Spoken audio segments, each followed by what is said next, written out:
New York ਦੇ ਗੁਰਦੁਆਰਾ ਸਿੱਖ cultural society ਵਿਖੇ ਨਵੇਂ ਸਾਲ ਨੂੰ ਸਮਰਪਿਤ ਸਮਾਗਮ। 328 ਪਾਵਨ ਸਰੂਪਾਂ ਦੇ ਮਾਮਲੇ ਵਿੱਚ ਹੋਈ ਸਿੱਖ ਜਥੇਬੰਦੀਆਂ ਦੀ ਅਹਿਮ ਇਕੱਤਰਤਾ।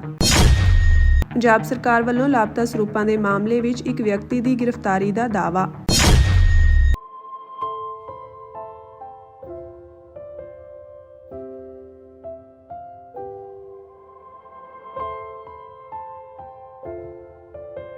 इकत्ती ਦਸੰਬਰ ਦੀ ਪਾਵਨ ਰਾਤ ਨੂੰ ਨਿਊਯਾਰਕ ਵਿੱਚ ਸਥਿਤ ਗੁਰਦੁਆਰਾ ਸਿੱਖ ਕਲਚਰਲ ਸੁਸਾਇਟੀ ਵਿਖੇ ਨਵੇਂ ਸਾਲ ਨੂੰ ਸਮਰਪਿਤ ਇੱਕ ਵਿਸ਼ੇਸ਼ ਧਾਰਮਿਕ ਪ੍ਰੋਗਰਾਮ ਆਯੋਜਿਤ ਕੀਤਾ ਗਿਆ।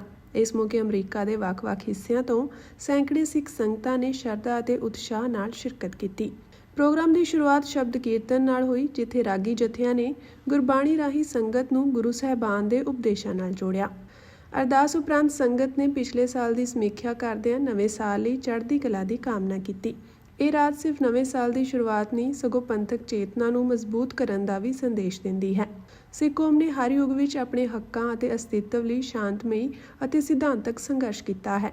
ਇਸ ਮੌਕੇ ਸਿੱਖ ਆਗੂਆਂ ਅਤੇ ਬੁੱਧੀਜੀਵੀਆਂ ਨੇ ਸਿੱਖ ਕੌਮ ਦੇ ਇਤਿਹਾਸਕ ਸੰਘਰਸ਼ਾਂ ਨੂੰ ਯਾਦ ਕਰਦਿਆਂ ਇਸ ਗੱਲ ਤੇ ਜ਼ੋਰ ਦਿੱਤਾ ਕਿ ਸਿੱਖ ਰਾਜ ਖਾਲਿਸਤਾਨ ਦੀ ਪ੍ਰਾਪਤੀ ਲਈ ਸੰਘਰਸ਼ ਆਉਣ ਵਾਲੇ ਸਾਲ ਵਿੱਚ ਵੀ ਲੋਕਤਾਂਤਰਿਕ, ਅਹਿੰਸਕ ਅਤੇ ਅੰਤਰਰਾਸ਼ਟਰੀ ਕਾਨੂੰਨਾਂ ਦੇ ਦਾਇਰੇ ਵਿੱਚ ਜਾਰੀ ਰੱਖਿਆ ਜਾਵੇਗਾ। ਸਿੱਖ ਆਗੂਆਂ ਨੇ ਕਿਹਾ ਕਿ ਅਸੀਂ ਵਚਨਬੱਧ ਹਾਂ ਕਿ 2026 ਵਿੱਚ ਸਿੱਖ ਰਾਜ ਖਾਲਿਸਤਾਨ ਦੀ ਪ੍ਰਾਪਤੀ ਲਈ ਸੋਚ ਵਿਚਾਰ ਨਾਲ ਇਕਜੁੱਟਤਾ ਅਤੇ ਸ਼ਾਂਤੀਪੂਰਨ ਢੰਗ ਨਾਲ ਅਹਿਮ ਕਦਮ ਚੁੱਕੇ ਜਾਣਗੇ।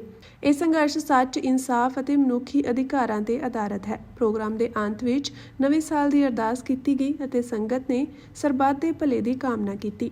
ਇਸ ਤਰ੍ਹਾਂ 31 ਦਸੰਬਰ ਦੀ ਇਹ ਰਾਤ ਸਿੱਖ ਕੌਮ ਲਈ ਆਸ, ਏਕਤਾ ਅਤੇ ਸੰਘਰਸ਼ ਦੀ ਨਵੀਂ ਰੋਸ਼ਨੀ ਲੈ ਕੇ ਆਈ। ਮੈਂ ਸਾਰੇ ਆਪਣੇ ਵੀਰਾਂ ਭੈਣਾਂ ਨੂੰ ਇਹੋ ਬੇਨਤੀ ਕਰਦਾ ਕਿ ਸੱਚੇ ਪਾਤਸ਼ਾਹ ਤੁਹਾਡੀ ਚੜ੍ਹਦੀ ਕਲਾ ਹੋਵੇ।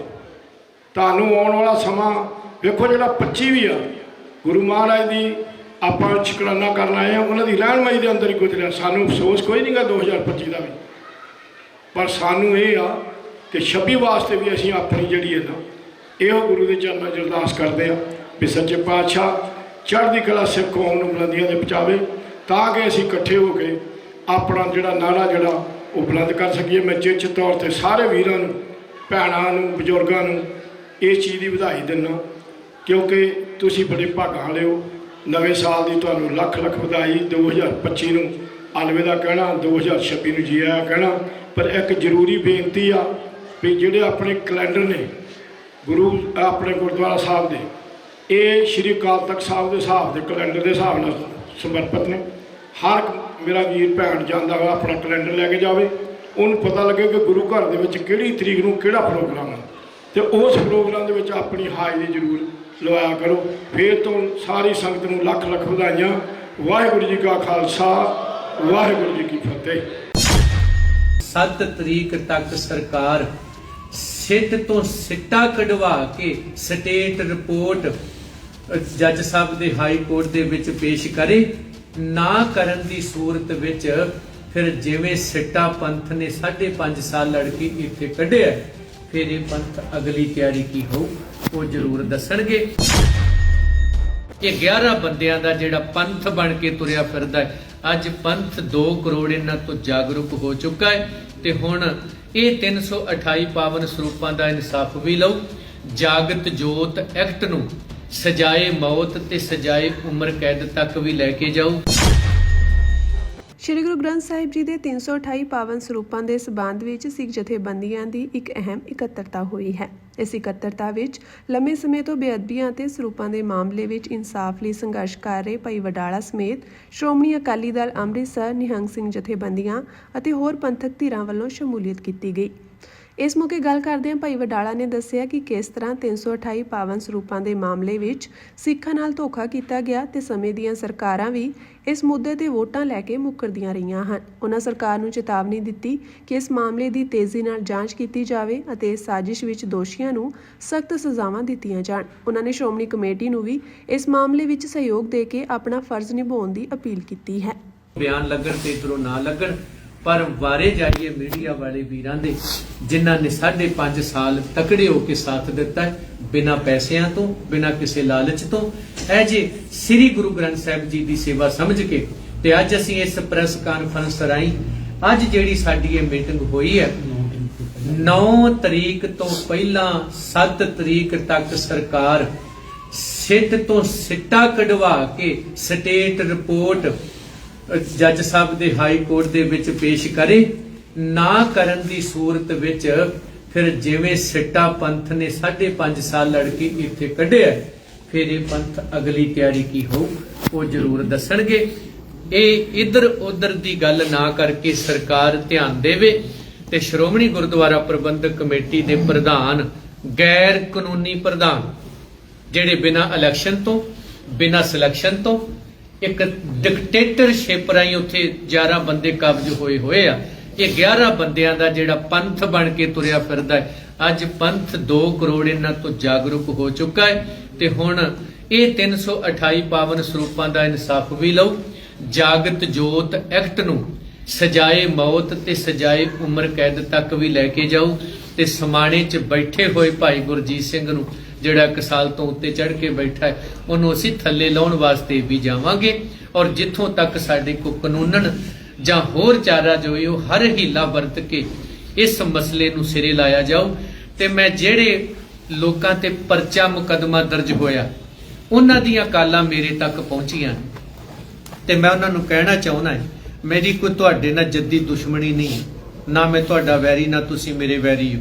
ਜੇ ਵਾਕਈ ਤੁਸੀਂ ਗੁਰੂ ਗ੍ਰੰਥ ਸਾਹਿਬ ਨੂੰ ਗੁਰੂ ਮੰਨਦੇ ਹੋ, ਪਿਆਰ ਕਰਦੇ ਹੋ, ਤੇ ਫਿਰ ਸੱਚ ਦੇ ਆਧਾਰ ਤੇ ਗੱਲ ਕਰੋ ਕਿ ਜੋ ਰਿਪੋਰਟ 'ਚ ਲਿਖਿਆ ਹੈ ਤੇ ਜੋ ਸੱਚ ਹੈ, ਜਿਹੜੇ ਤੁਹਾਡੇ ਕੋਲ ਸਬੂਤ ਨੇ, ਉਹ ਸਾਹਮਣੇ ਪੇਸ਼ ਕਰੋ। ਨਾ ਕਿ ਇੱਧਰ ਉੱਧਰ ਸਮਾਂ ਬਰਬਾਦ ਕਰਨ ਦੀ ਬਜਾਏ। ਅਸੀਂ ਬਿਲਕੁਲ ਇਮੋਸ਼ਨਲ ਨਹੀਂ ਹੋਣਾ, ਨਾ ਅਸੀਂ ਕਿਸੇ ਪਾਸੇ ਤੋਂ ਥੜਕਣਾ। ਗੁਰੂ ਕਿਰਪਾ ਕਰੇ, ਅਸੀਂ ਵੀ ਸਟੇਟ ਚੱਲ ਰਹੇ ਹਾਂ ਤੇ ਇਸ ਮਸਲੇ ਨੂੰ ਜਿਹੜੀ ਅੱਜ 5.5 ਸਾਲ ਬਾਅਦ ਸ਼ੁਰੂਆਤ ਹੋਈ ਹੈ, ਪੰਜਾਬ ਸਰਕਾਰ ਦਾ ਸਵਾਗਤ ਹੈ, ਉਹਨੇ ਇਹਦੀ ਸ਼ੁਰੂਆਤ ਕੀਤੀ। ਪਰ ਪੰਜਾਬ ਸਰਕਾਰ ਇਸ ਨੂੰ ਠੰਡੇ ਬਸਤੇ 'ਚ ਲਮਕਾ ਕੇ ਇਸ ਇਨਸਾਫ ਦਾ ਕਤਲ ਨਾ ਕਰ ਦੇਵੇ, ਇਹ ਧਿਆਨ ਜ਼ਰੂਰ ਰੱਖੇ। ਚਾਹੇ ਉਹ ਕੁਲਤਾਰ ਸਿੰਘ ਸੰਧਵਾ ਜੀ ਨੇ, ਚਾਹੇ ਉਹ ਇੰਦਰਬੀਰ ਸਿੰਘ ਨਿੱਜਰ ਜੀ ਨੇ, ਤੇ ਚਾਹੇ ਹਰਜੋਤ ਸਿੰਘ ਬੈਂਸ ਜੀ ਨੇ, ਕਿਉਂਕਿ ਇਹਨਾਂ ਦੀ ਡਿਊਟੀ ਲਾਈ ਗਈ ਸੀ। ਤੇ ਇਹ ਤੁਹਾਨੂੰ ਪੁੱਛਿਆ ਜਾਣਾ ਹੈ, FIR ਲੈ ਕੇ ਤੇ ਚਲੇ ਗਏ, ਇਹ ਤੇ ਪਤਾ ਹੈ ਕਿਹੜੇ ਬੰਦੇ ਗਏ, ਪਰ FIR ਤੇ ਉਹਨਾਂ ਬੰਦਿਆਂ ਦੇ ਖਿਲਾਫ ਕੀਤਾ ਕੀ, ਇਹ ਵੀ ਤੁਹਾਨੂੰ ਪੁੱਛਿਆ ਜਾਣਾ। ਸ਼੍ਰੋਮਣੀ ਗੁਰਦੁਆਰਾ ਪ੍ਰਬੰਧਕ ਕਮੇਟੀ ਇਸ ਸਿੱਟ ਨੂੰ ਸਹਿਯੋਗ ਕਰੇ ਤਾਂ ਕਿ ਇਹ ਪਤਾ ਲਾਇਆ ਜਾ ਸਕੇ ਕਿ ਲਾਪਤਾ ਹੋਏ 328 ਸ੍ਰੀ ਗੁਰੂ ਗ੍ਰੰਥ ਸਾਹਿਬ ਜੀ ਦੇ ਸਰੂਪ ਜਿਹੜੇ ਉਹ ਕਿੱਥੇ ਨੇ। 328 ਲਾਪਤਾ ਪਾਵਨ ਸਰੂਪਾਂ ਦੇ ਮਾਮਲੇ ਵਿੱਚ ਜਾਂਚ ਵਾਸਤੇ ਸਰਕਾਰ ਵੱਲੋਂ ਬਣਾਈ ਗਈ ਵਿਸ਼ੇਸ਼ ਜਾਂਚ ਟੀਮ ਨੇ ਅੱਜ ਚੰਡੀਗੜ੍ਹ ਤੋਂ ਸ਼੍ਰੋਮਣੀ ਗੁਰਦੁਆਰਾ ਪ੍ਰਬੰਧਕ ਕਮੇਟੀ ਦੇ ਸਾਬਕਾ ਇੰਟਰਨਲ ਆਡੀਟਰ ਸਤਿੰਦਰ ਸਿੰਘ ਕੋਹਲੀ ਨੂੰ ਕਾਬੂ ਕਰ ਲਿਆ ਹੈ। ਇਸ ਦਾ ਖੁਲਾਸਾ ਆਮ ਆਦਮੀ ਪਾਰਟੀ ਦੇ ਜਨਰਲ ਸਕੱਤਰ ਅਤੇ ਮੀਡੀਆ ਇੰਚਾਰਜ ਬਲਤੇਜ ਪੰਨੂ ਨੇ ਕੀਤਾ ਹੈ। ਉਹਨਾਂ ਆਪਣੇ ਸੋਸ਼ਲ ਮੀਡੀਆ ਖਾਤੇ ਰਾਹੀਂ ਮੀਡੀਆ ਨੂੰ ਦੱਸਿਆ ਕਿ ਵਿਸ਼ੇਸ਼ ਜਾਂਚ ਟੀਮ ਨੂੰ ਸੂਚਨਾ ਮਿਲੀ ਸੀ ਕਿ ਇਹ ਵਿਅਕਤੀ ਚੰਡੀਗੜ੍ਹ ਵਿੱਚ ਹੈ। ਇਸ ਸੂਚਨਾ ਦੇ ਆਧਾਰ ਤੇ ਪੁਲਿਸ ਨੇ ਉਸ ਨੂੰ ਸ਼ਹਿਰ ਦੇ ਇੱਕ ਹੋਟਲ ਤੋਂ ਗ੍ਰਿਫਤਾਰ ਕੀਤਾ। ਇਸ ਮਾਮਲੇ ਵਿੱਚ ਸ਼ਿਕਾਇਤ ਦੇ ਆਧਾਰ ਤੇ ਪੁਲਿਸ ਨੇ ਕੇਸ ਦਰਜ ਕੀਤਾ ਸੀ ਅਤੇ ਇਸ ਮਾਮਲੇ ਦੀ ਜਾਂਚ ਵਾਸਤੇ ਵਿਸ਼ੇਸ਼ ਜਾਂਚ ਟੀਮ ਬਣਾਈ ਗਈ ਸੀ। ਇਸ ਮਾਮਲੇ ਵਿੱਚ ਪੁਲਿਸ ਵੱਲੋਂ 16 ਵਿਅਕਤੀਆਂ ਨੂੰ ਨਾਮਜ਼ਦ ਕੀਤਾ ਗਿਆ ਸੀ, ਜਿਨ੍ਹਾਂ ਖਿਲਾਫ ਗ੍ਰਿਫਤਾਰੀ ਵਾਰੰਟ ਵੀ ਹਨ ਅਤੇ LOC ਵੀ ਜਾਰੀ ਕੀਤਾ ਗਿਆ ਹੈ। ਗ੍ਰਿਫਤਾਰ ਕੀਤਾ ਗਿਆ ਵਿਅਕਤੀ ਬਾਦਲ ਪਰਿਵਾਰ ਦੇ ਕਾਰੋਬਾਰ ਦਾ ਵੀ CA ਹੈ ਅਤੇ ਸ਼੍ਰੋਮਣੀ ਕਮੇਟੀ ਦਾ ਵੀ ਆਡਿਟ ਕਰਦਾ ਸੀ। ਇਹ ਵਿਅਕਤੀ ਕੇਸ ਦਰਜ ਹੋਣ ਤੋਂ ਬਾਅਦ ਲੁਕਣ ਦਾ ਯਤਨ ਕਰ ਰਿਹਾ ਸੀ, ਜਿਸ ਦੀ ਸੂਚਨਾ ਮਿਲਣ ਤੋਂ ਬਾਅਦ ਅੱਜ ਉਸ ਨੂੰ ਗ੍ਰਿਫਤਾਰ ਕਰ ਲਿਆ ਗਿਆ। ਉਹਨਾਂ ਕਿਹਾ ਕਿ ਇਸ ਮਾਮਲੇ ਵਿੱਚ ਵਿਸ਼ੇਸ਼ ਜਾਂਚ ਟੀਮ ਵੱਲੋਂ ਪੁੱਛਗਿੱਛ ਕੀਤੀ ਜਾ ਰਹੀ ਹੈ ਅਤੇ ਹੋਰ ਖੁਲਾਸੇ ਵੀ ਕੀਤੇ ਜਾਣਗੇ। ਹਰਪ੍ਰੀਤ ਸਿੰਘ ਹੋਰਾਂ ਨੇ ਇਹ ਗੱਲ ਜਿਹੜੀ ਉਹ ਇਹ ਕਹੀ ਆ ਬਹੁਤ ਅਹਿਮ ਹੈ। ਉਹਨਾਂ ਕਿਹਾ ਕਿ ਇਹ ਜਿਹੜੀ ਕਾਨੂੰਨੀ ਕਾਰਵਾਈ ਕਰਨ ਦੀ ਗੱਲ ਉਹਨਾਂ ਨੇ ਕਰਵਾਈ ਸੀ, ਪਰ ਜਦੋਂ ਇਹਦੇ ਵਿੱਚ SS ਕੋਹਲੀ ਦਾ ਨਾਮ ਆ ਗਿਆ ਤਾਂ ਉਦੋਂ ਸ਼੍ਰੋਮਣੀ ਗੁਰਦੁਆਰਾ ਪ੍ਰਬੰਧਕ ਕਮੇਟੀ ਨੇ ਹਫ਼ਤੇ ਦੇ ਵਿੱਚ ਹੀ ਜਿਹੜਾ ਮਤਾ ਸੀ ਉਹ ਬਦਲਿਆ ਤੇ ਇਹ ਕਹਿ ਦਿੱਤਾ ਕਿ ਇਹਦੇ ਉੱਤੇ ਕੋਈ ਕਾਨੂੰਨੀ ਕਾਰਵਾਈ ਨਹੀਂ ਕਰਵਾਈ ਜਾਊਗੀ। ਉਹਨਾਂ ਨੇ ਇੱਕ ਅਹਿਮ ਗੱਲ ਇਹਦੇ ਵਿੱਚ ਹੋਰ ਕਹੀ ਹੈ ਕਿ ਜੇ ਇਹ ਜਿਹੜੇ ਵਿਅਕਤੀ ਸੀ ਜਿਹੜੇ 328 ਸਰੂਪ ਵਾਲੇ ਮਾਮਲੇ ਦੇ ਵਿੱਚ ਈਸ਼ਰ ਸਿੰਘ ਹੋਰਾਂ ਦੀ ਰਿਪੋਰਟ ਦੇ ਵਿੱਚ ਸ਼ਾਮਲ ਕੀਤੇ ਗਏ ਸਨ, ਜੇ ਉਹਦੇ ਵਿੱਚ SS ਕੋਹਲੀ ਹੋਰਾਂ ਦਾ ਨਾਮ ਨਾ ਸ਼ਾਮਲ ਹੁੰਦਾ ਤਾਂ ਇਹਦੇ ਉੱਤੇ ਕਾਨੂੰਨੀ ਕਾਰਵਾਈ ਤੁਰੰਤ ਜਿਹੜੀ ਉਹ ਹੋ ਜਾਣੀ ਸੀ। SS ਕੋਹਲੀ ਹੋਰਾਂ ਨੂੰ ਅਦਾਲਤ ਦੇ ਵਿੱਚ ਪੇਸ਼ ਕੀਤਾ ਜਾਂਦਾ ਹੈ ਤੇ ਉੱਥੇ ਉਹ ਕੋਹਲੀ ਦੇ ਵਕੀਲ ਵਜੋਂ ਵੀ ਪੇਸ਼ ਹੋਏ ਨੇ। ਉਸੇ ਹੀ ਕੋਹਲੀ ਦੇ ਵਕੀਲ ਦੇ ਵਜੋਂ ਜਿਹੜਾ ਕਿ 328 ਸਰੂਪ ਵਾਲੇ ਮਾਮਲੇ ਦੇ ਵਿੱਚ ਜਿਹੜੀ FIR ਦਰਜ ਹੋਈ ਆ ਉਹਦੇ ਵਿੱਚ ਨਾਮਜ਼ਦ ਹੈ। ਹੁਣ ਇਹ ਕੌਨਫਲਿਕਟ ਆਫ ਇੰਟਰਸਟ ਹੈ ਜਾਂ ਫਿਰ ਜਾਣਬੁੱਝ ਕੇ ਜਿਹੜਾ ਉਹਨਾਂ ਨੂੰ ਪੇਸ਼ ਕੀਤਾ ਗਿਆ। ਜਦੋਂ ਇੱਕ ਵਕੀਲ ਸ਼੍ਰੋਮਣੀ ਗੁਰਦੁਆਰਾ ਪ੍ਰਬੰਧਕ ਕਮੇਟੀ ਦੇ ਵੱਲੋਂ ਉਹ ਪੈਸੇ ਵਾਪਸ ਕਰਾਉਣ ਦੇ ਵਾਸਤੇ ਪੇਸ਼ ਹੋ ਰਿਹਾ SGPC ਵੱਲੋਂ, ਤੇ ਦੂਜੇ ਪਾਸੇ ਜਿਹੜਾ ਵਿਅਕਤੀ 328 ਸਰੂਪ ਵਾਲੇ ਮਾਮਲੇ ਦੇ ਵਿੱਚ ਨਾਮਜ਼ਦ ਹੈ ਉਹਦੇ ਵੱਲੋਂ ਵੀ ਅਦਾਲਤ ਦੇ ਵਿੱਚ ਉਹ ਪੇਸ਼ ਹੋ ਰਿਹਾ। ਮੈਂ ਧਾਮੀ ਸਾਹਿਬ ਨੂੰ ਇੱਕ ਵਾਰੀ ਫੇਰ ਬੇਨਤੀ ਕਰਨੀ ਚਾਹੁੰਦਾ ਕਿ ਜਿਹੜੀ ਸਿੱਟ ਬਣੀ ਹੈ, SIT ਜਿਹੜੀ ਬਣੀ ਹੈ, ਜਿਹਨੂੰ ਇੱਕ ਅਹਿਮ ਕਾਮਯਾਬੀ ਜਿਹੜੀ ਉਹ ਮਿਲੀ ਹੈ, ਜਿਹਦੇ ਵਿੱਚ ਇੱਕ ਵਿਅਕਤੀ ਅਰੈਸਟ ਹੋਇਆ, ਇਸ ਸਿੱਟ ਨੂੰ ਸਹਿਯੋਗ ਕੀਤਾ ਜਾਵੇ। ਸ਼੍ਰੋਮਣੀ ਗੁਰਦੁਆਰਾ ਪ੍ਰਬੰਧਕ ਕਮੇਟੀ ਇਸ ਸਿੱਟ ਨੂੰ ਸਹਿਯੋਗ ਕਰੇ ਤਾਂ ਕਿ ਇਹ ਪਤਾ ਲਾਇਆ ਜਾ ਸਕੇ ਕਿ ਲਾਪਤਾ ਹੋਏ 328 ਸ੍ਰੀ ਗੁਰੂ ਗ੍ਰੰਥ ਸਾਹਿਬ ਜੀ ਦੇ ਸਰੂਪ ਜਿਹੜੇ ਉਹ ਕਿੱਥੇ ਨੇ। ਸ਼੍ਰੋਮਣੀ ਗੁਰਦੁਆਰਾ ਪ੍ਰਬੰਧਕ ਕਮੇਟੀ ਦੇ ਪ੍ਰਧਾਨ ਐਡਵੋਕੇਟ ਹਰਜਿੰਦਰ ਸਿੰਘ ਧਾਮੀ ਨੇ ਸ੍ਰੀ ਗੁਰੂ ਗ੍ਰੰਥ ਸਾਹਿਬ ਜੀ ਦੇ 328 ਪਾਵਨ ਸਰੂਪਾਂ ਨਾਲ ਸੰਬੰਧਿਤ ਮਾਮਲੇ ਤੇ ਪੰਜਾਬ ਦੀ ਭਗਵੰਤ ਮਾਨ ਸਰਕਾਰ ਵੱਲੋਂ ਕੀਤੀ ਜਾ ਰਹੀ ਸਿਆਸਤ ਤੇ ਗੰਭੀਰ ਸਵਾਲ ਖੜੇ ਕਰਦਿਆਂ ਕਿਹਾ ਕਿ ਸਰਕਾਰ ਦੋਹਰੀ ਨੀਤੀ ਅਪਣਾ ਕੇ ਸਿੱਖ ਭਾਵਨਾਵਾਂ ਨਾਲ ਖਿਲਵਾੜ ਕਰ ਰਹੀ ਹੈ। ਉਨ੍ਹਾਂ ਕਿਹਾ ਕਿ ਇੱਕ ਪਾਸੇ ਭਗਵੰਤ ਮਾਨ ਸਰਕਾਰ ਦੇ ਕਾਰਜਕਾਲ ਦੌਰਾਨ ਬੇਅਦਬੀ ਦੀਆਂ ਘਟਨਾਵਾਂ ਨਿਰੰਤਰ ਸਾਹਮਣੇ ਆ ਰਹੀਆਂ ਹਨ, ਜਦਕਿ ਦੂਜੇ ਪਾਸੇ ਇਨ੍ਹਾਂ ਗੰਭੀਰ ਮਾਮਲਿਆਂ ਤੋਂ ਲੋਕਾਂ ਦਾ ਧਿਆਨ ਹਟਾਉਣ ਲਈ ਸ਼੍ਰੋਮਣੀ ਕਮੇਟੀ ਦੇ ਅੰਦਰੂਨੀ ਪ੍ਰਬੰਧਕੀ ਮਾਮਲਿਆਂ ਵਿੱਚ ਜਾਣਬੁੱਝ ਕੇ ਦਖਲ ਦਿੱਤਾ ਜਾ ਰਿਹਾ ਹੈ। ਐਡਵੋਕੇਟ ਧਾਮੀ ਨੇ ਕਿਹਾ ਕਿ ਭਗਵੰਤ ਮਾਨ ਆਪਣੇ ਸਿਆਸੀ ਆਕਾ ਅਰਵਿੰਦ ਕੇਜਰੀਵਾਲ ਨੂੰ ਖੁਸ਼ ਕਰਨ ਅਤੇ ਆਪਣੀ ਮੁੱਖ ਮੰਤਰੀ ਦੀ ਕੁਰਸੀ ਬਚਾਉਣ ਲਈ ਅਜਿਹੀ ਸਿਆਸਤ ਕਰ ਰਹੇ ਹਨ। ਸਾੜੀ ਬੇਅਦਬੀ ਮਾਮਲੇ ਸਮੇਤ ਹੋਰ ਬੇਅਦਬੀ ਦੀਆਂ ਘਟਨਾਵਾਂ ਵਿੱਚ ਇਨਸਾਫ ਦੇਣ ਵਿੱਚ ਬੁਰੀ ਤਰ੍ਹਾਂ ਨਾਕਾਮ ਸਾਬਿਤ ਹੋਈ ਹੈ। ਨਾ ਸਿਰਫ ਦੋਸ਼ੀਆਂ ਨੂੰ ਸਜ਼ਾ ਦਿਵਾਉਣ ਵਿੱਚ ਸਰਕਾਰ ਅਸਫਲ ਰਹੀ ਹੈ, ਸਗੋਂ ਬੇਅਦਬੀ ਦੀਆਂ ਘਟਨਾਵਾਂ ਰੋਕਣ ਵਿੱਚ ਵੀ ਕੋਈ ਠੋਸ ਅਤੇ ਪ੍ਰਭਾਵਸ਼ਾਲੀ ਕਦਮ ਨਹੀਂ ਚੁੱਕੇ ਗਏ। ਉਨ੍ਹਾਂ ਕਿਹਾ ਕਿ ਸ਼੍ਰੋਮਣੀ ਗੁਰਦੁਆਰਾ ਪ੍ਰਬੰਧਕ ਕਮੇਟੀ ਸਿੱਖ ਪੰਥ ਵੱਲੋਂ ਚੁਣੀ ਹੋਈ ਸੰਸਥਾ ਹੈ, ਜਿਸ ਦੀ ਆਜ਼ਾਦ ਹੋਂਦ ਹਸਤੀ ਅਤੇ ਸੰਵਿਧਾਨਕ ਮਰਿਆਦਾ ਨੂੰ ਉਲੰਘ ਕੇ ਮਾਨ ਸਰਕਾਰ ਘੱਟ ਗਿਣਤੀ ਸਿੱਖਾਂ ਦੀ ਇਸ ਕੇਂਦਰੀ ਸੰਸਥਾ ਨੂੰ ਕਿਸੇ ਏਜੰਡੇ ਤਹਿਤ ਕਮਜ਼ੋਰ ਕਰਨ ਦੀ ਨੀਤੀ ਉੱਤੇ ਕੰਮ ਕਰ ਰਹੀ ਹੈ। ਉਨ੍ਹਾਂ ਕਿਹਾ ਕਿ ਇਹ ਕਿਸੇ ਵੀ ਤਰ੍ਹਾਂ ਠੀਕ ਨਹੀਂ ਹੈ ਕਿ ਕੋਈ ਸਰਕਾਰ ਸ਼੍ਰੋਮਣੀ ਕਮੇਟੀ ਦੇ ਪ੍ਰਬੰਧਕੀ ਮਾਮਲਿਆਂ ਨੂੰ ਜਾਣਬੁੱਝ ਕੇ ਗਲਤ ਰੰਗ ਵਿੱਚ ਪੇਸ਼ ਕਰਕੇ ਵਾਰਾ ਖਾਂਦੀ ਸਿਆਸਤ ਕਰੇ। ਐਡਵੋਕੇਟ ਧਾਮੀ ਨੇ ਸਪਸ਼ਟ ਸ਼ਬਦਾਂ ਵਿੱਚ ਕਿਹਾ ਕਿ 328 ਪਾਵਨ ਸਰੂਪਾਂ ਦੇ ਸ਼੍ਰੋਮਣੀ ਕਮੇਟੀ ਵੱਲੋਂ ਨਜਿੱਠੇ ਜਾ ਚੁੱਕੇ ਮਾਮਲੇ ਵਿੱਚ ਪੰਜਾਬ ਸਰਕਾਰ ਸਿਆਸਤ ਕਰਨ ਤੋਂ ਬਾਜ਼ ਆਵੇ ਅਤੇ ਇਸ ਸੰਬੰਧੀ ਕਰੜੇ ਸੰਘਰਸ਼ ਲਈ ਮਜਬੂਰ ਨਾ ਕਰੇ।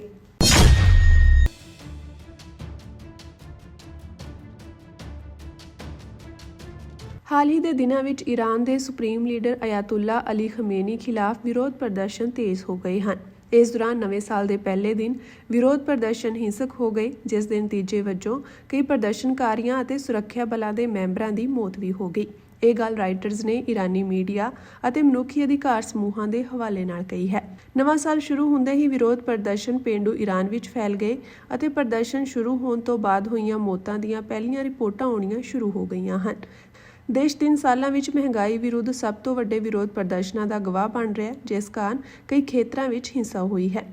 ਈਰਾਨ ਦੇ ਲੋਹਦੇਗਨ, ਖੁਦਸ਼ਤ ਅਤੇ ਇਸਫਾਹਾਨ ਵਿੱਚ ਮੌਤਾਂ ਦੀ ਰਿਪੋਰਟ ਕੀਤੀ ਗਈ ਹੈ, ਜੋ ਕਿ ਦੁਕਾਨਦਾਰਾਂ ਦੁਆਰਾ ਸਰਕਾਰ ਦੁਆਰਾ ਮੁਦਰਾ ਦੇ ਡਿੱਗਦੇ ਮੁੱਲ ਅਤੇ ਤੇਜ਼ੀ ਨਾਲ ਵਧਦੀਆਂ ਕੀਮਤਾਂ ਨੂੰ ਸੰਭਾਲਣ ਦੇ ਵਿਰੋਧ ਵਿੱਚ ਪ੍ਰਦਰਸ਼ਨ ਸ਼ੁਰੂ ਹੋਣ ਤੋਂ ਬਾਅਦ ਹੋਏ ਰੋਸ ਨੂੰ ਦਰਸਾਉਂਦਾ ਹੈ। ਇਸਲਾਮਿਕ ਰੈਵੋਲਿਊਸ਼ਨਰੀ ਗਾਰਡ ਕੋਰ ਨਾਲ ਜੁੜੀ ਫਾਰਸ ਨਿਊਜ਼ ਏਜੰਸੀ ਅਤੇ ਮਨੁੱਖੀ ਅਧਿਕਾਰ ਸਮੂਹ ਹੈਂਗਾਵ ਨੇ ਪੱਛਮੀ ਸ਼ਹਿਰ ਲੋਹਦੇਗਨ ਵਿੱਚ ਮੌਤਾਂ ਦੀ ਰਿਪੋਰਟ ਕੀਤੀ, ਜਦਕਿ ਅਧਿਕਾਰੀਆਂ ਨੇ ਖੁਦਸ਼ਤ ਅਤੇ ਇਸਫਾਹਾਨ ਪ੍ਰਾਂਤਾਂ ਵਿੱਚ ਘੱਟੋ-ਘੱਟ ਇੱਕ ਮੌਤ ਦੀ ਪੁਸ਼ਟੀ ਕੀਤੀ ਹੈ। ਪ੍ਰਦਰਸ਼ਨਕਾਰੀਆਂ ਅਤੇ ਸੁਰੱਖਿਆ ਬਲਾਂ ਵਿਚਕਾਰ ਝੜਪਾਂ ਵਧਦੇ ਤਣਾਅ ਨੂੰ ਦਰਸਾਉਂਦੀਆਂ ਹਨ, ਕਿਉਂਕਿ ਪ੍ਰਦਰਸ਼ਨ ਲਗਾਤਾਰ ਨਵੇਂ ਖੇਤਰਾਂ ਵਿੱਚ ਫੈਲ ਰਿਹਾ ਹੈ। ਦੇਸ਼ ਦੇ ਕਈ ਇਲਾਕਿਆਂ ਵਿੱਚ ਵੱਡੇ ਪੱਧਰ ਤੇ ਵਿਰੋਧ ਪ੍ਰਦਰਸ਼ਨ ਹੋ ਰਹੇ ਹਨ। ਪ੍ਰਦਰਸ਼ਨਕਾਰੀਆਂ ਨੇ ਕਈ ਸੜਕਾਂ ਨੂੰ ਰੋਕ ਦਿੱਤਾ ਹੈ। ਰਾਜਧਾਨੀ ਤਹਿਰਾਨ ਵਿੱਚ ਵੀ ਹਜ਼ਾਰਾਂ ਪ੍ਰਦਰਸ਼ਨਕਾਰੀ ਸੜਕਾਂ ਤੇ ਉਤਰ ਆਏ ਹਨ। ਇਹ ਵਿਰੋਧ ਪ੍ਰਦਰਸ਼ਨ ਤਹਿਰਾਨ ਦੇ ਗ੍ਰੈਂਡ ਬਾਜ਼ਾਰ ਵਿੱਚ ਦੁਕਾਨਦਾਰਾਂ ਤੋਂ ਸ਼ੁਰੂ ਹੋਏ ਅਤੇ ਹੌਲੀ-ਹੌਲੀ ਦੇਸ਼ ਵਿਆਪੀ ਪ੍ਰਦਰਸ਼ਨਾਂ ਵਿੱਚ ਬਦਲ ਗਏ। ਇਹ ਵਿਰੋਧ ਪ੍ਰਦਰਸ਼ਨ ਹੁਣ ਯੂਨੀਵਰਸਿਟੀਆਂ ਵਿੱਚ ਵੀ ਫੈਲ ਗਏ ਹਨ, ਜਿੱਥੇ ਵਿਦਿਆਰਥੀ ਸਰਕਾਰ ਵਿਰੋਧੀ ਨਾਅਰੇ ਲਗਾ ਰਹੇ ਹਨ।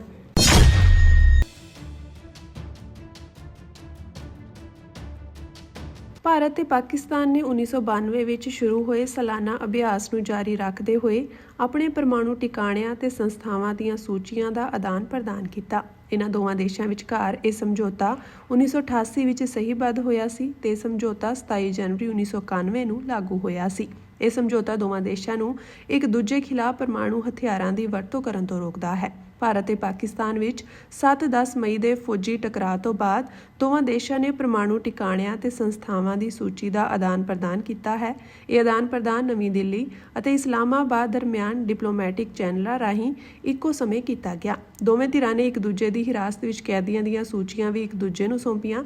ਨਵੀਂ ਦਿੱਲੀ ਨੇ ਇਸਲਾਮਾਬਾਦ ਨੂੰ 167 ਭਾਰਤੀ ਮਛੇਰਿਆਂ ਅਤੇ ਨਾਗਰਿਕ ਕੈਦੀਆਂ ਦੀ ਰਿਹਾਈ ਵਿੱਚ ਤੇਜ਼ੀ ਲਿਆਉਣ ਦੀ ਅਪੀਲ ਕੀਤੀ ਕਿਉਂਕਿ ਉਹ ਆਪਣੀ ਜੇਲ੍ਹ ਦੀ ਮਿਆਦ ਪੂਰੀ ਕਰ ਚੁੱਕੇ ਹਨ। ਪਾਕਿਸਤਾਨ ਦੀ ਹਿਰਾਸਤ ਵਿੱਚ 35 ਨਾਗਰਿਕ ਕੈਦੀਆਂ ਅਤੇ ਮਛੇਰਿਆਂ ਤੱਕ ਤੁਰੰਤ ਪਹੁੰਚ ਕਰਨ ਦੀ ਵੀ ਮੰਗ ਕੀਤੀ ਗਈ। ਦੇਸ਼ ਮੰਤਰਾਲੇ ਨੇ ਕਿਹਾ ਕਿ ਪਰਮਾਣੂ ਸਥਾਪਨਾਵਾਂ ਦੀ ਸੂਚੀ ਦਾ ਆਦਾਨ-ਪ੍ਰਦਾਨ ਸਮਝੌਤੇ ਦੇ ਨਿਯਮਾਂ ਤਹਿਤ ਕੀਤਾ ਗਿਆ ਹੈ। ਦੱਸ ਦਈਏ ਕਿ ਸੂਚੀਆਂ ਅਜਿਹੇ ਸਮੇਂ ਸ਼ੇਅਰ ਕੀਤੀਆਂ ਗਈਆਂ ਹਨ ਜਦੋਂ ਦੋਵਾਂ ਦੇਸ਼ਾਂ ਦਰਮਿਆਨ ਤਣਾਅ ਸਿਖਰ ਤੇ ਹੈ।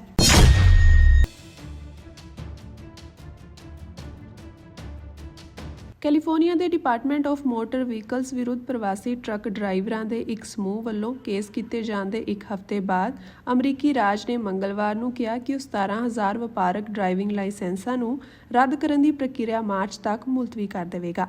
ਇਸ ਨਾਲ ਅਧਿਕਾਰੀਆਂ ਨੂੰ ਇਹ ਯਕੀਨੀ ਬਣਾਉਣ ਲਈ ਹੋਰ ਸਮਾਂ ਮਿਲੇਗਾ ਕਿ ਜੋ ਟਰੱਕ ਅਤੇ ਬੱਸ ਡਰਾਈਵਰ ਕਾਨੂੰਨੀ ਤੌਰ ਤੇ ਯੋਗ ਹਨ ਉਹ ਆਪਣੇ ਲਾਇਸੈਂਸ ਬਰਕਰਾਰ ਰੱਖ ਸਕਣ। ਐਸੋਸੀਏਟਡ ਪ੍ਰੈਸ ਦੀ ਰਿਪੋਰਟ ਦੇ ਹਵਾਲੇ ਨਾਲ ਅਮਰੀਕੀ ਟਰਾਂਸਪੋਰਟੇਸ਼ਨ ਸਕੱਤਰ ਸੀਨ ਡਫੀ ਨੇ ਕਿਹਾ ਕਿ ਜੇਕਰ ਰਾਜ 5 ਜਨਵਰੀ ਤੱਕ ਲਾਇਸੈਂਸ ਰੱਦ ਕਰਨ ਦੀ ਸਮਾਂ ਸੀਮਾ ਪੂਰੀ ਕਰਨ ਵਿੱਚ ਅਸਫਲ ਰਹਿੰਦਾ ਹੈ ਤਾਂ ਉਸ ਨੂੰ $160 ਮਿਲੀਅਨ ਦੀ ਸੰਘੀ ਫੰਡਿੰਗ ਦਾ ਨੁਕਸਾਨ ਹੋ ਸਕਦਾ ਹੈ। ਉਹਨਾਂ ਨੇ ਪਹਿਲਾਂ ਹੀ $40 ਮਿਲੀਅਨ ਰੋਕ ਲਏ ਹਨ। ਇਹ ਕਹਿੰਦੇ ਹੋਏ ਕਿ ਕੈਲੀਫੋਰਨੀਆ ਟਰੱਕ ਡਰਾਈਵਰਾਂ ਲਈ ਅੰਗਰੇਜ਼ੀ ਦੀ ਮੁਹਾਰਤ ਦੀਆਂ ਜ਼ਰੂਰਤਾਂ ਨੂੰ ਲਾਗੂ ਨਹੀਂ ਕਰ ਰਿਹਾ ਹੈ। ਕੈਲੀਫੋਰਨੀਆ ਨੇ ਡਫੀ ਦੇ ਦਬਾਅ ਤੋਂ ਬਾਅਦ ਲਾਇਸੈਂਸਾਂ ਨੂੰ ਅਵੈਧ ਕਰਨ ਦੇ ਨੋਟਿਸ ਭੇਜੇ ਸਨ ਤਾਂ ਜੋ ਇਹ ਯਕੀਨੀ ਬਣਾਇਆ ਜਾ ਸਕੇ ਕਿ ਗੈਰ ਕਾਨੂੰਨੀ ਤੌਰ ਤੇ ਰਹਿ ਰਹੇ ਪ੍ਰਵਾਸੀਆਂ ਨੂੰ ਵਪਾਰਕ ਲਾਇਸੈਂਸ ਨਾ ਦਿੱਤੇ ਜਾਣ। ਡਫੀ ਨੇ ਸੋਸ਼ਲ ਮੀਡੀਆ ਪਲੇਟਫਾਰਮ ਐਕਸ ਤੇ ਪੋਸਟ ਕੀਤਾ ਕਿ ਕੈਲੀਫੋਰਨੀਆ ਕੋਲ ਕਾਨੂੰਨ ਤੋੜਨਾ ਜਾਰੀ ਰੱਖਣ ਲਈ ਕੋਈ ਐਕਸਟੈਂਸ਼ਨ ਨਹੀਂ ਹੈ। ਪ੍ਰਵਾਸੀ ਟਰੱਕ ਡਰਾਈਵਰਾਂ ਬਾਰੇ ਚਿੰਤਾਵਾਂ ਉਸ ਸਮੇਂ ਵਧੀਆਂ ਜਦੋਂ ਫਲੋਰੀਡਾ ਵਿੱਚ ਅਗਸਤ ਵਿੱਚ ਹੋਏ ਇੱਕ ਹਾਦਸੇ ਵਿੱਚ 3 ਲੋਕ ਮਾਰੇ ਗਏ ਸਨ ਜਿਸ ਵਿੱਚ ਸ਼ਾਮਲ ਡਰਾਈਵਰ ਕੋਲ ਅਮਰੀਕਾ ਵਿੱਚ ਰਹਿਣ ਦਾ ਅਧਿਕਾਰ ਨਹੀਂ ਸੀ। ਇਸ ਤੋਂ ਬਾਅਦ ਅਕਤੂਬਰ ਵਿੱਚ ਕੈਲੀਫੋਰਨੀਆ ਵਿੱਚ ਹੋਏ ਇੱਕ ਹੋਰ ਭਿਆਨਕ ਸੜਕ ਹਾਦਸੇ ਨੇ ਚਿੰਤਾਵਾਂ ਨੂੰ ਹੋਰ ਵਧਾ ਦਿੱਤਾ। ਰਾਸ਼ਟਰੀ ਨਾਗਰਿਕ ਅਧਿਕਾਰ ਸਮੂਹ ਸਿੱਖ ਕੋਲੀਜ਼ਨ ਅਤੇ ਏਸ਼ੀਅਨ ਲਾਅ ਕਾਕਸ ਨੇ ਪ੍ਰਭਾਵਿਤ ਡਰਾਈਵਰਾਂ ਦੀ ਤਰਫੋਂ ਇੱਕ ਜਨਹਿਤ ਮੁਕੱਦਮਾ ਦਾਇਰ ਕਰਦਿਆਂ ਦਲੀਲ ਦਿੱਤੀ ਕਿ ਪ੍ਰਵਾਸੀ ਟਰੱਕ ਡਰਾਈਵਰਾਂ ਨੂੰ ਬਿਨਾਂ ਵਜ੍ਹਾ ਨਿਸ਼ਾਨਾ ਬਣਾਇਆ ਜਾ ਰਿਹਾ ਹੈ। ਸਿੱਖ ਕੋਲੀਜ਼ਨ ਦੀ ਕਾਨੂੰਨੀ ਨਿਰਦੇਸ਼ਕ ਮਨਮੀਤ ਕੌਰ ਨੇ ਕਿਹਾ ਕਿ ਇਹ ਦੇਰੀ ਇਹਨਾਂ ਡਰਾਈਵਰਾਂ ਦੀ ਜ਼ਿੰਦਗੀ ਅਤੇ ਰੋਜ਼ੀ ਰੋਟੀ ਦੇ ਖਤਰੇ ਨੂੰ ਘੱਟ ਕਰਨ ਲਈ ਇੱਕ ਮਹੱਤਵਪੂਰਨ ਕਦਮ ਹੈ। ਸੰਘੀ ਸਰਕਾਰ ਨੇ ਆਡਿਟ ਵਿੱਚ ਵੱਡੀਆਂ ਖਾਮੀਆਂ ਪਾਏ ਜਾਣ ਤੋਂ ਬਾਅਦ ਕੈਲੀਫੋਰਨੀਆ, ਪੈਂਸਿਲਵੇਨੀਆ, ਮਿਨੀਸੋਟਾ ਅਤੇ ਨਿਊਯਾਰਕ ਦੀ ਫੰਡਿੰਗ ਰੋਕਣ ਦੀ ਧਮਕੀ ਦਿੱਤੀ ਸੀ।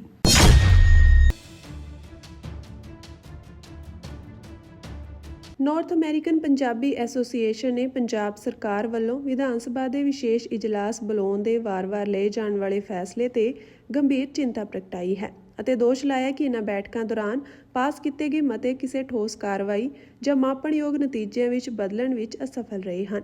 ਆਪਾ ਦੇ ਕਾਰਜਕਾਰੀ ਨਿਰਦੇਸ਼ਕ ਸਤਨਾਮ ਸਿੰਘ ਚਾਹਲ ਨੇ ਕਿਹਾ ਕਿ ਹਾਲਾਂਕਿ ਵਿਧਾਨਕ ਚਰਚਾਵਾਂ ਅਤੇ ਮਤੇ ਲੋਕਤੰਤਰੀ ਸ਼ਾਸਨ ਦਾ ਇੱਕ ਅਹਿਮ ਹਿੱਸਾ ਹੁੰਦੇ ਹਨ ਪਰ ਉਹਨਾਂ ਦੀ ਅਸਲ ਕੀਮਤ ਉਹਨਾਂ ਨੂੰ ਲਾਗੂ ਕਰਨ ਵਿੱਚ ਹੁੰਦੀ ਹੈ।